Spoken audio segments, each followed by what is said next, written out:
Галзуу сервис сувгтан тавтай морил. За бүгдээрээ тавлаг сайхан уу манайхан. Энэ удаад хэдүүлээ The Apartment Job. Гэх энэ галзуу суврлаан үргэлжлүүлцгээе. За тэгэхээр галзуу суврал маань галзуу сонирхолтой дээрээ дууссан байгаа. За тэгэхээр энэ галзуу сувралыг муу борон чанар технологиор тэргүүлэгч 80 жилийн түүхт мах Impex хувьцаат компанитай хамтран хүргэж байна. Манайхан тэгээд лайкаараа бомбогдод өгцгөөгөөрэй. Бас галзуу кино Instagram хуудасаа дагаарай. Тэгээд сувгтаа сабаа дараагүй бол сабаадарч нэгдээрэй. Хэдүүлээ ингээд энэ галзуу сувралаан үргэлжлүүлцгээе.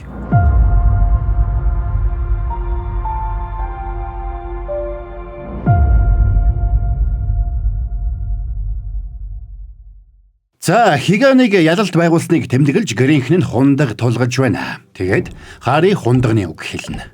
Сүүлийн үед томоохон хотхон орон сууцны цогцлбруудын талаар ингэж мөнгө идчихээ, тэгэж мөнгө шамшигдуулжээ, тэгэж хууль бус гэрээ байгуулж мөнгө цавчжээ гэсэн мэдээнүүд их гарахулсан.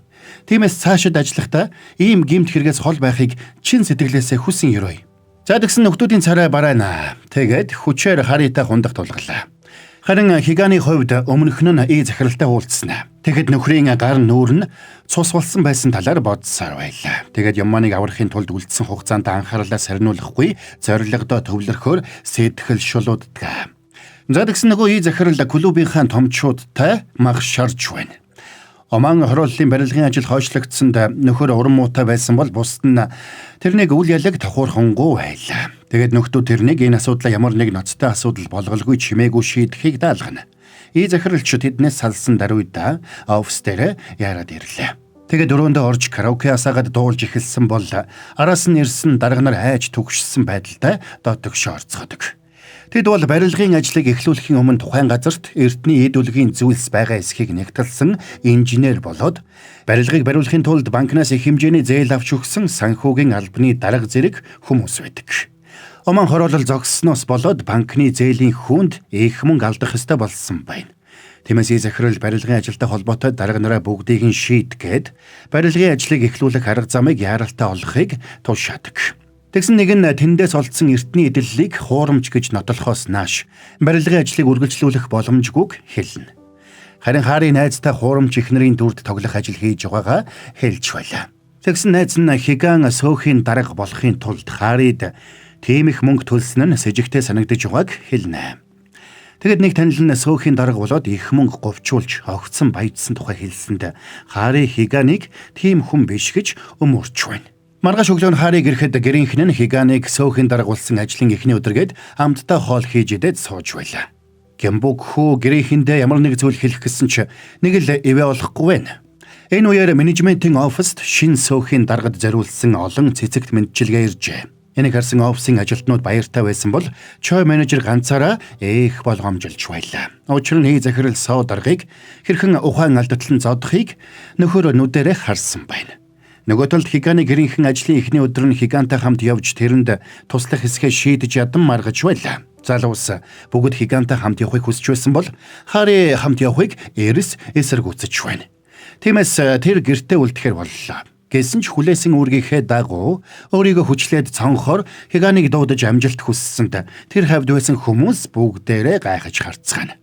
Харин хиган яаралтай ажлаа амжуулж 10 тэрбум воно зохицуулахар төлөвлөнө. За энэний тулд тэрэнд чой менежерийн тамга хэрэгтэй байлаа. Тэднийг менежментийн оффист ирэхэд чой менежер нэг баримтанд тамгаа дарж байна.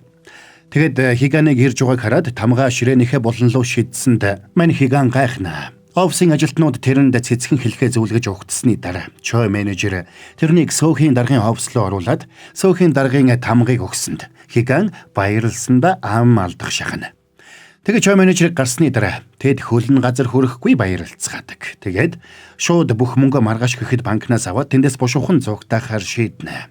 Хиган 3 туслахынхаа нэгд их хэмжээний бэлэн мөнгө зөөх цүнх бэлтгэхийг өөр нэг туслахтаа одоо байгаа байрныхаа бүх тавилгыг зарахыг харин 3 дахь туслахтаа чой менежерийн тамгыг хулгайлахыг даалгана. Тэднийг ингээд зөвлөлдөж байтал хаалга онгойж сугчин дараа дөрөд ирлээ. Тэгээд тэр өөрийгөө хиганыг сөөхийн дарга болгосон учраас дуртай үедээ тийшээ нэвтрэх эрхтэй гэж зүтгэсэнд хиганч энэ удаад дуугүй өнгөрөхөр шийднэ. Тэгээд сөгчийн авчирсан бэлгээ өгсөнд тэр нь сөөхийн дарга Пак Хиган гэсэн нэрийн пайз байлаа. Энэ үеэр сонгуульд ялагдсан Со дарга болоод тэрний таланхан Хиганы сонгуулийг хууль бус болсон гэж зүтгэхээр төлөвлөж байлаа. Гэвч Со даргын фракцийнхэн тоомтой шийдэл олж чадахгүй байсанд тэр уурлаж бүгдийг нь сөөхийн гэрээд компаниудаас янз бүрийн хахуул авч байсныг нь сануулдаг. Тэрнийг буулгаж авахгүй бол бид нар бүгдээрээ дуусна гэдгийг та нар нэг л ойлгохгүй байх шиг байна. Хэрвээ бид Хиганыг зайлуулж чадахгүй бол бүгдээрээ үхнэ л гэсэн үг. Энийг ойлгож байна уу та нар? Харин нөгөө талд сөгчийн Хиганыг найрч тэрний иргэний асуудал эрхэлсэн нэгдүгээр нарийн бичгийн дарга болж хамаг ажлыг нь зохицуулж бай гэж гуйж байлаа. Тэгэд мань хүнийг хариу хэлж амжаагүй байхад ажилдаа орохоор явна. Дүүнер нь битүүхэндээ тэрнээс болгоомжуулж байсан ч Хиган удахгүй тэндээс явчих учраас сөгчинд хүссэн албан тушаалыг нь өгөхөөр шийднэ. За тэгээд Хиган тэрнийг дагуулад орон сууцны цогцлборт нь талбай төрөөсөлдөг хүмүүстэй уулзахаар явлаа. Тэгсэн тэнд нь уртаас урт цуваа болсон хүмүүс зогсож байсанд Хиган цочно. Түрээслэгчдийн холбооны дарга Хиганд холбооныхоо гишүүдийн жагсаалтыг өгөөд айлч байгууллагаар орж ирсэн Хиган болоод гэр бүлийнхэнд нь үн төлбөргүй үйлчлэх болно гэж хэлсэнд энийг сонссон сөгчийн жагсаалтыг шүүрч аваад манай шин дарга ямар ч төрлийн авилга авахгүй шүү гэж хэлчихэд яваад өгдөг. Дараа нь Хиган сөгчийн хоёрыг сөөхийн хурлын өрөөнд ирэхэд тэнд ч бас түрээслэгч нар бүтээгдэхүүнийхээ дээжээс барай зогсож байна.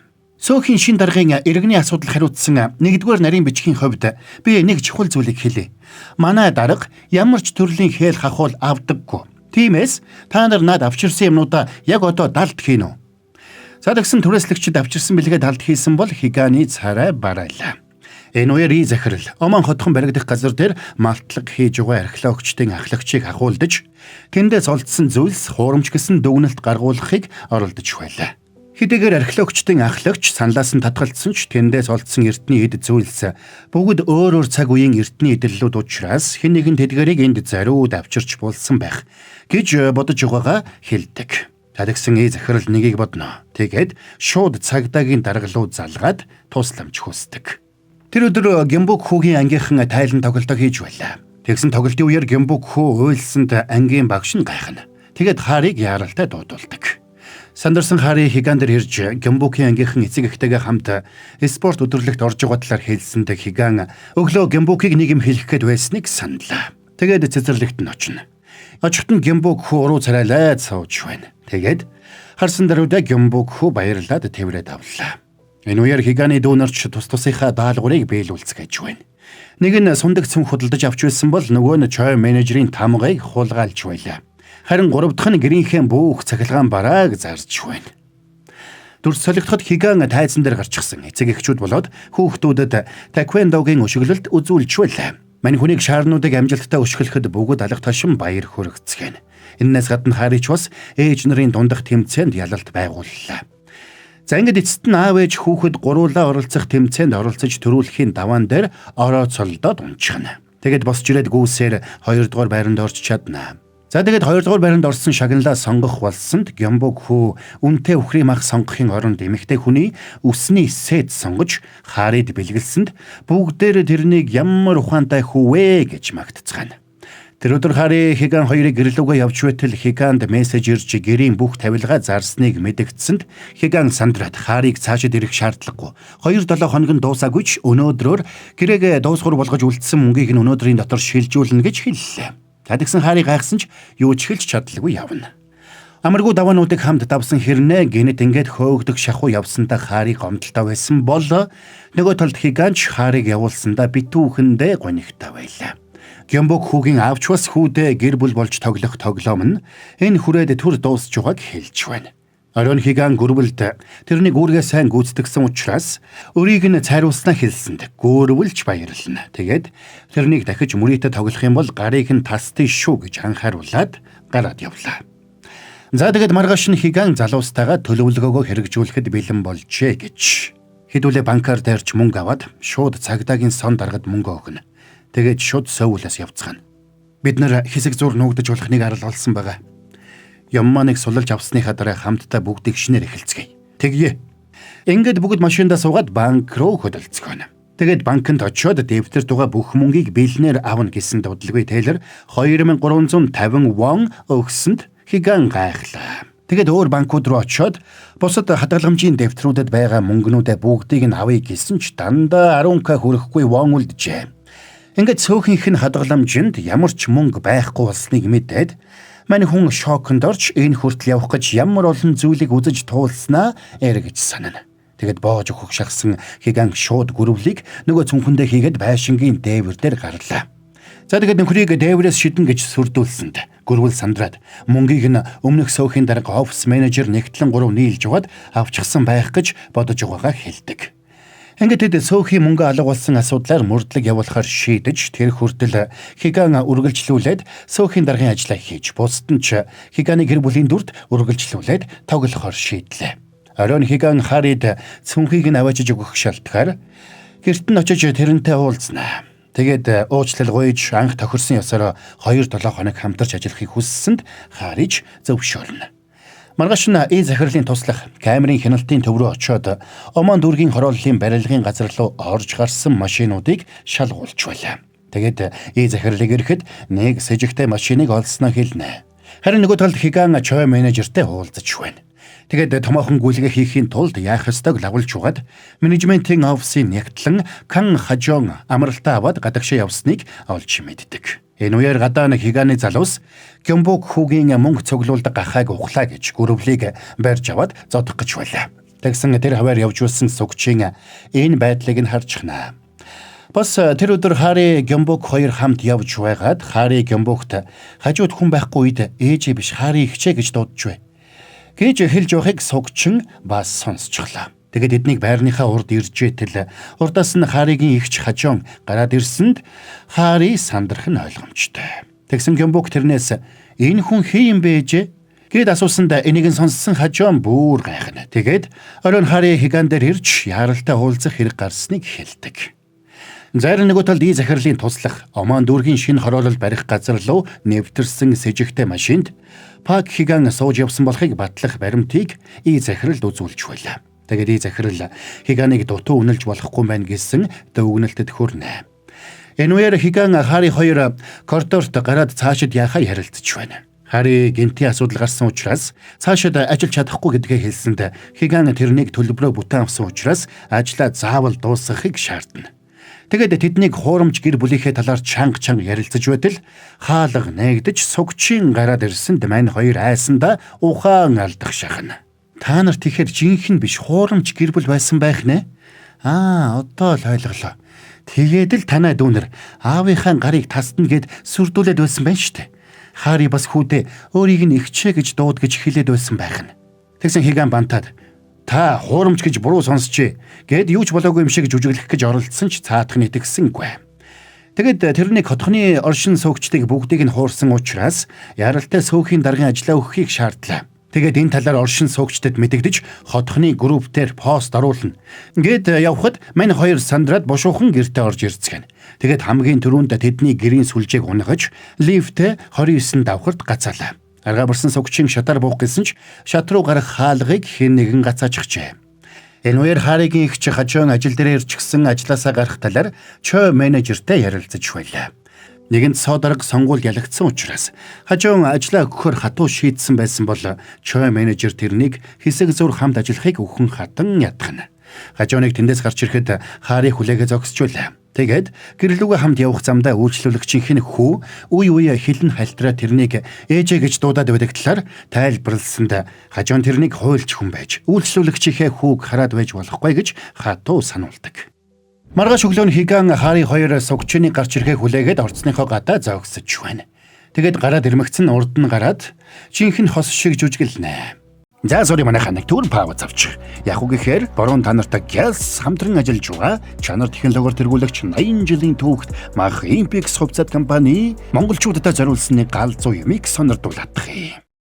Мах Импекс хувьцаат компани түүхт 80 жилийн ойгоо өгтөн 80 ацтантай урамшуулалт хөтөлбөр зарлалаа. Та урамшууллын дугаар болон QR код бүхий тагтай нийслэл хям, бэлтгэгта салями, малчин хям, онцгой чанмал хям, зочид чанмал хям, дээж чанмал зэрэг бүтээгдэхүүнүүдийг худалдан аваад таг дээрх QR кодыг уншуулан промо цэг Мах Импекс цэгийн веб сайтад нэвтэрч урамшууллын дугаар болон баримтын зургийг бүртгүүлээд олон бэлгийн эзэн болоорой.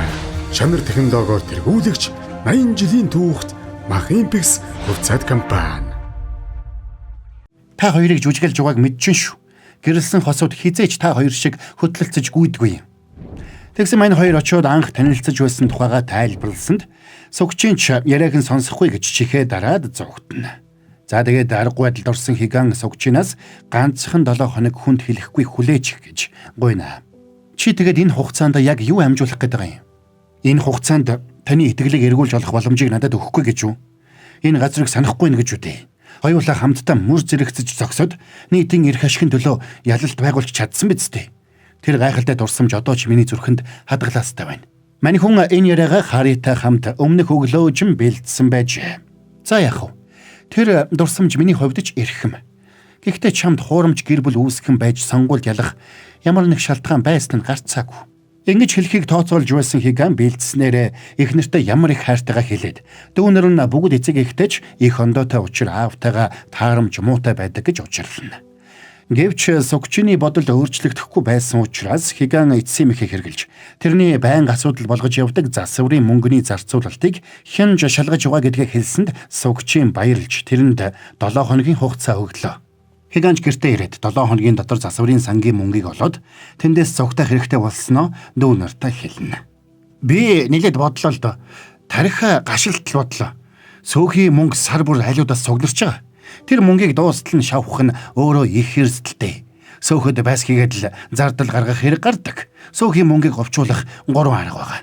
Нэгдүгээрт урт хугацааны туршид баг багаар говчуулах. Хоёр дахь нь байрны засварын зардлыг зохиомлоор хөөсрүүлж ихсгсэн дүнгээр гэрээлэгч компани руу шилжүүлээд тэр компаниас мөнгө гаргаж авна. Гурав дахь нь шууд харанхуугаар мөнгө гаргаж аваад өрнө. Чи аль аргыг нь хэрэгэлдэг байсан юм? Яг уу гурвууланг нь холиод л. Гэхдээ энэ 3 аргын аль нь ч энэ удаагийнх шиг банкны дансыг хоослохгүй. Ингэж хоослол баригдах магадлал эрс нэмэгдэнэ. Тэгэхээр тэд ингэж зоригтой хоосолж байгаа бол ард нь их том хүн байна л гэсэн үг. Тэгвэл тэгээ тэр хүн нь хэн байж болох вэ? Би яаж мэдэх юм бэ? Чамдаа өдөр дайвар руу гарцгаая. Байж л да энийг олж мэдэх нэг арга байна. Нөөцийн сангаас санхүүжиж хийгдэж болох засварын ажил гаргаж ирээд гэрээтэй компаниудаар хийлгэх хэрэгтэй. Хэрвээ тэд нар мөнгө өрчлөөд авчихсан бол үг дуугуулах юм. Аваагүй бол мөнгө нэхнэ.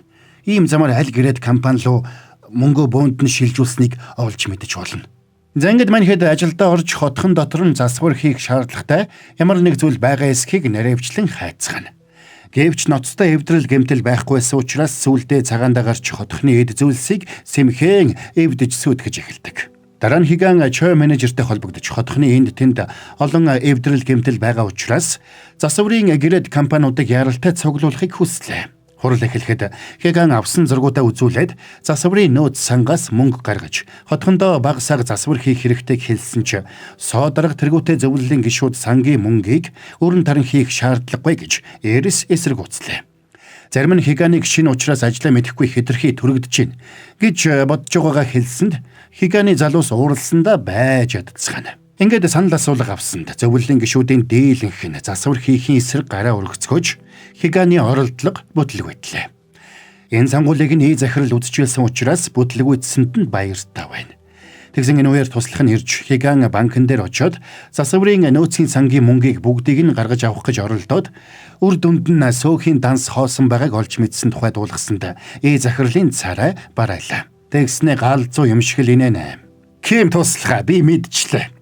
Тэр яагаад сөөхийн дарга болсныг би ойлгочлаа. Нөхөр нөөцийн сангийн мөнгийг хоослох гэж дарга болсон юм байна. Тэгээд л энэ хурлыг хийсэн байх нь. Допамин ч ялгарч шүү. Одоо л бүх зүйл сонирхолтой болж байна. Энэ үеэр хурал нь бүтлгүйдсэн дурам нь хуурсан Хиган офис дээр ирлээ. Тэгээд тэнд хажуун сууж байгааг хараад уулзахаар очиж хэлэлцэх асуудал их байгаа учраас дараа тухтай ярилццгаая гэд яваад өгнө.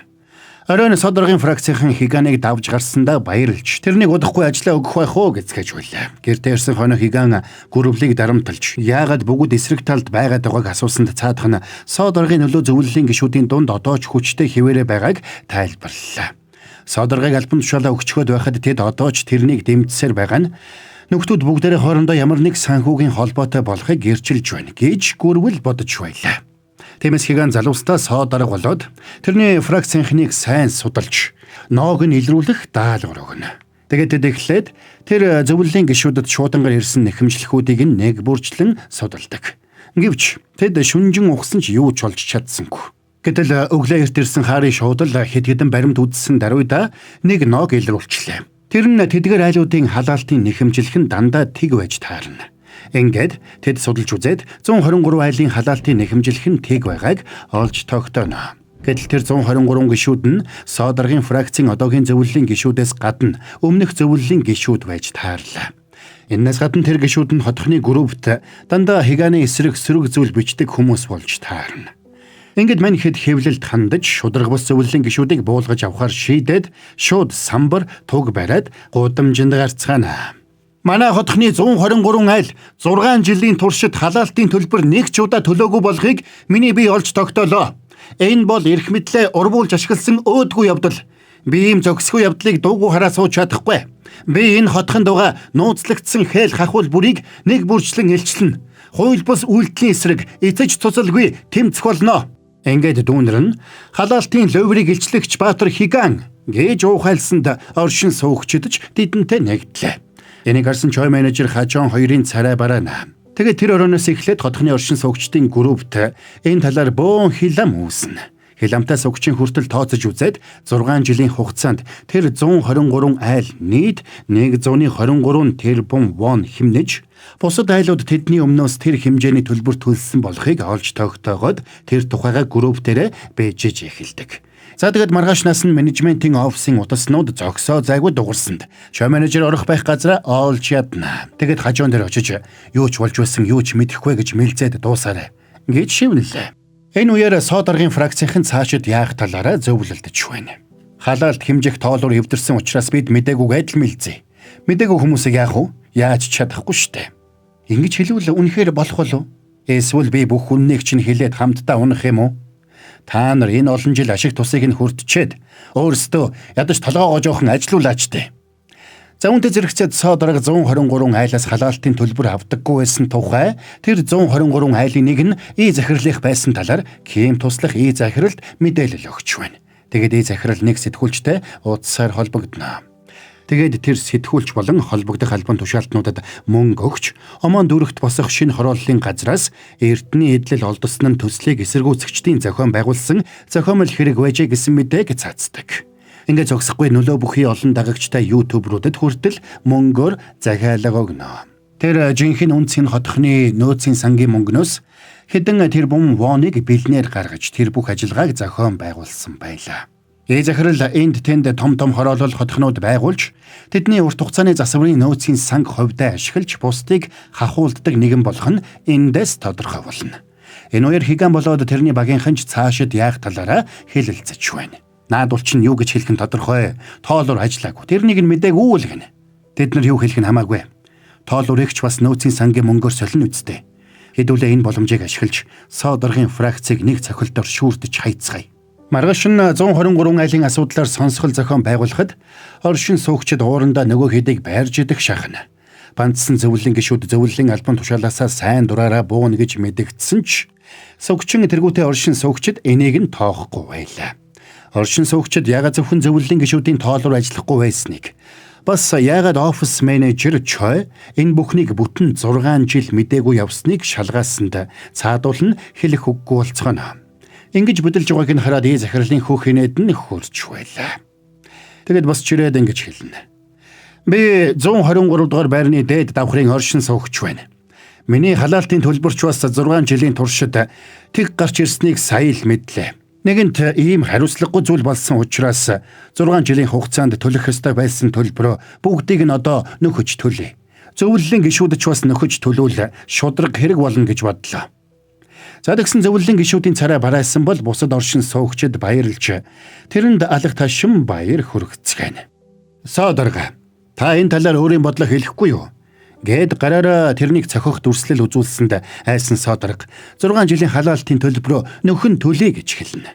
За тэгсэн зөвлөлийн гишүүд бүгдээрээ сандарцгаасан бол Хиган яриаг нь тасална. За болж байна. Одоо бид энэ 123 айлаас төлбөрийг нь нөхөж аваад хотхны бусад 9677 айлд хувааж өгнө. Тэгсэн оршин суугчид баярлаад алах ташсан бол захирал хүртэл дунд нь уухайлан хашгирна. Хурлын дараа захирал Хиганыг дуудаж мэрэгэн ухааныг нь магтсанд Хиганч хариу талархал илэрхийллээ. Тэгэд гэрлүүгөө явж байхдаа захирал соодрохтой хариуцлах тооцох ёстой болжээ гэдгээ Ким тусалахад хэлнэ. Би тэрэнд 9800 айлыг захирах эрх мэдэл өгч байхад хариуд нь тэр надад халаалтын ловрын илчлэгч баатар төрүүлж өглөө. Тиймээс чи тэрнтэй уулзах уулзалтыг зохион байгуул. Энэ үйл явдлаас болж Хиганы нэр хүнд оршин суугчдын дунд улам өссөн бол энэнд нь сувгчийн сэтгэл дундуур байна. Тэгээд Добс руу очиод тэрний 7 хоногийн хугацааг дахиад сунгах бодолтойгоо хэлсэнд Хиганч баярлдаг.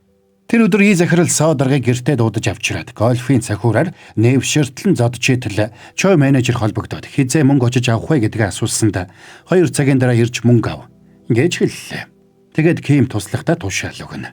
Туслах нь соодрын цогцсыг аваад ууланд байдаг цэцэрлэгт хүрээлэнд очиж газарт булаад дээр нь мод тарьдаг. Оройн Чой менежерийг захирал руу явхад Хиганы залуус чараас нь сэм дагцгаана. Тэгсэн нөхөр явсаар захирлын ууланд байдаг эдлэн рүү яваад орчихно. Тэг Гвон гэх тэр эдлэн рүү Чой менежерийг очиход захирал гартаа Соо Ганвон гэсэн пайз бариад сууж байлаа. Тэгээд Ким туслахаар дамжуулж 2 тортой мөнгө өгөөд Хиганыг хүсснээ хийхтэн саад болохгүй байхыг тушаадаг. Нэгэнт чи ирсэн болохоор минь мэдээд яв. Энд Соо Ганвон даргын нэрэмжид мод ургаж байгаа. Энэ мод тэрний биеэр бордогдож өндрөөс өндөрт ургана. Хамтдаа хүнд итгэл үзүүлцгээе.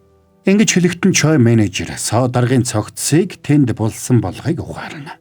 Тэгээд тэрнийг тортой мөнгө бариад машиндаа суухад Хиганы залуус зургийг нь авч баримтжуулна. За ингээд Хиган болоо тэрний залуус судалж үзээд тэрхүү Тэ Гвон гих эдлэн нь тансаг зэрэглэлийн мод үржүүлгийн газар болохыг олж мэдлээ. Тисан барилгын компани тэрхүү охин компаниасаа барилгын эргэн тойрны тогтчлолтод зориулж мод авдаг болж таардаг. За ингээд сөөхийн нөөцийн сан алга болсон хэргийн цаана Тисан барилгын компани буюу захирал байгааг Хиган олж мэдлээ. Тэгээд тэр захиралтай уулзахаар доодогшоо орно.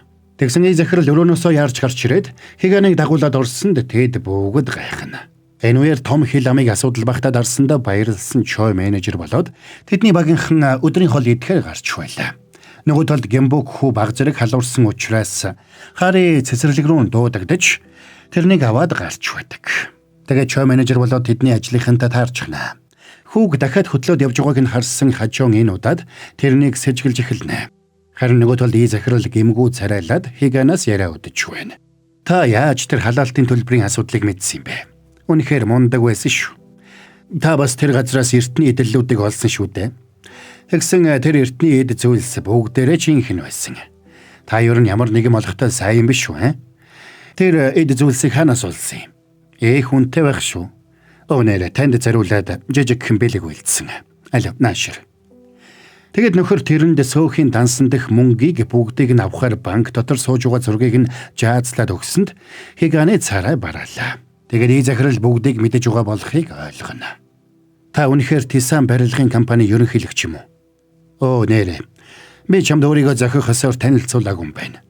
Би бол Тисан барилгын компани ерөнхийлөгч Чунвон. Чи юм олохдоо сайн хүн. Эндээс юу олох гэж ирсэн юм? Юу ч байлаа гэсэн тэрнийг эндээс олохгүй л болов уу да. Үүнд харин би харамсаж байна. Зүгээр дээ. Би хайсан зүйлээ олчихсон. Харин та намайг баруун гараа болгохгүй биз?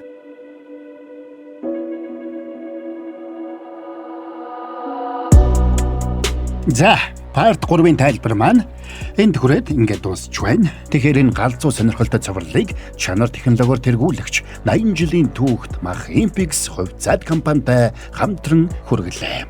Mach Impix хувьцаат компани түүхт 80 жилийн огоо өгтөн 80 азтантай урамшуулалт хөтөлбөр зарлалаа. Та урамшууллын дугаар болон QR код бүхий тагтай нийслэл хям, бэлтгэгта салями, малчин хям, онцгой чанмал хям, зочид чанмал хям, дээж чанмал зэрэг бүтээгдэхүүнүүдийг худалдан аваад таг дээрх QR кодыг уншуулан промо цэг Mach Impix цэгийн вебсайтад нэвтэрч урамшууллын дугаар болон баримтын зургийг бүртгүүлээд олон бэлгийн эзэн болоорой. Чанар технологиор тэргүүлэгч 80 жилийн түүхт Mach Impix хувьцаат компани. За тэгээд та нар маань лайкаараа бөмбөгдөөд өгөөрэй. Бас галзуу кино Instagram хуудасаа дагаарай. Тэгээд галзуу сери сувгтан саба дараагүй бол дараад нэг дээрэ гэж. За тэгээд хэдүүлээ дараагийн галзуу цувралын тайлбараар эргээд уулзцгаая.